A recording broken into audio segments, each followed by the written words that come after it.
মা ডাক দিয়া কয়, বাবা এক ফোঁটা দুধের ঋণ কেবলে আদায় করবি? বাবারেও সামনে নেয় না, মূর্খ বাবা। মেহমানরা খানা খায় আর একে অন্যের সাথে মুখে কানে কথা কয়, ফিস ফিস কথার আওয়াজ ভেতরে বাবার কানে গিয়া লাগছে। কানে কানে ওরা কি কইছি, কয় বাড়ি তো একেবারে খারাপ না, ছেলের বাড়ি মাইয়া দেওয়া যায়।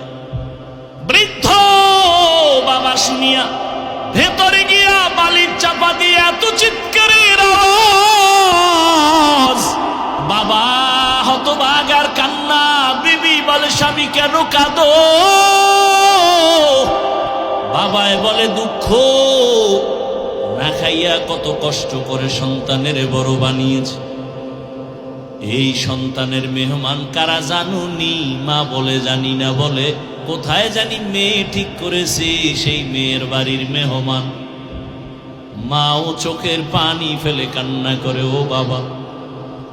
ছেলে আইসা বলে, বাবা কেন কাঁদো? মা কাঁদো কাঁদো কেন?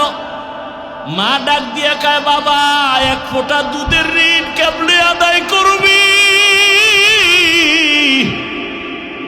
ওরে তুই পরীক্ষার হলে গেছো, আমি মা ঘুমাই নাই, আল্লাহর কাছে দোয়া করেছি, আল্লাহ আমার সন্তানকে পরীক্ষায় সফলতা দান করো। আজকে তুই বিয়ে করবি, আমরা জানবো না, আমি মা বরদাস্ত করতে পারি না, আল্লাহ তোরে হেদায়েত দান করুক, এতটুকুই বলি। এখন অন্তরের মধ্যে একটু ধাক্কা লাগছে। মেহমান চলে গেল আর বলেছে, কোনো মূর্খ ব্যক্তি আমার বাড়ি আনা যাবে না। এবার ছেলের অন্তরে মায়ের চোখের পানি দাগ কেটেছে, বাবার চোখের পানির দাগ কেটেছে। বাবায় কয়, কি করি বাবা?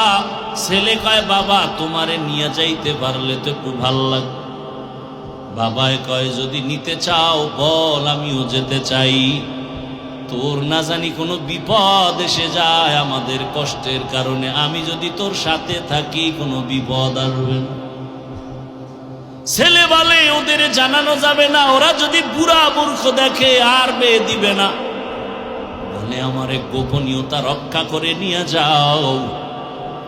গোপনীয়তা রক্ষা করে বাবারে নিয়ে যখন চলে গেল, আগের দিন বিয়ার বাড়ি কত রাত চলে যাইতো, একটা প্রশ্ন করে আটকায় দিছে, আর খাওয়ান নেই, জবাব দিবি নাইলে না খায় মর। বুড়া বাবায় বরযাত্রী গিয়া হাজির।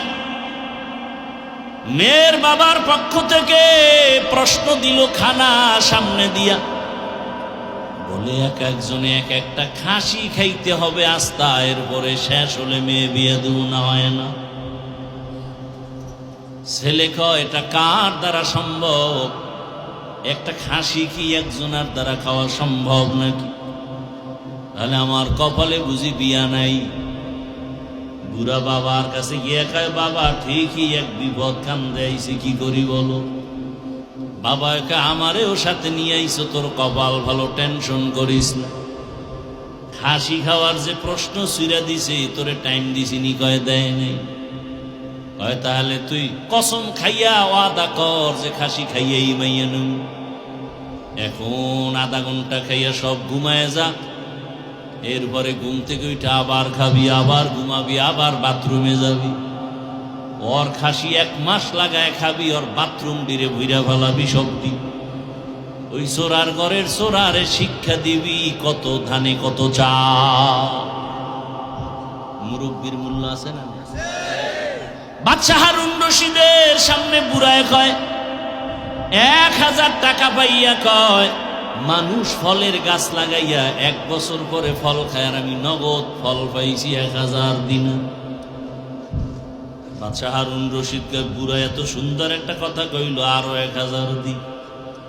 বুড়ায় 2000 পাইয়া কয়, মানুষ বছরে গাছ লাগাইয়া ফল পায় একবার, আমি নগদ পাইছি 2 বার। ওজিরে ডাক দিয়া কয়, বাদশা চলো, এখানে যদি আর আধা ঘন্টা থাকো, বুড়ার যেই বুদ্ধি ফকিন্নি বানায় ছাড়বে তোমার।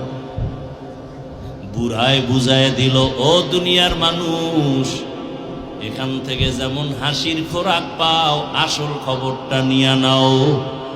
আমি বুড়া বাদশা হারুন রশিদ থেকে অগণিত হাদিয়া পাওয়ার একমাত্র কারণ, মালিকের সাথে যদি আসল লাইনটা ঠিক হইয়া যায়, মালিক থেকে হাদিয়া পাওয়ার কোনো সময় সীমা থাকে না। বান্দা চাবি আর মালিক দেওয়ার জন্য রেডি।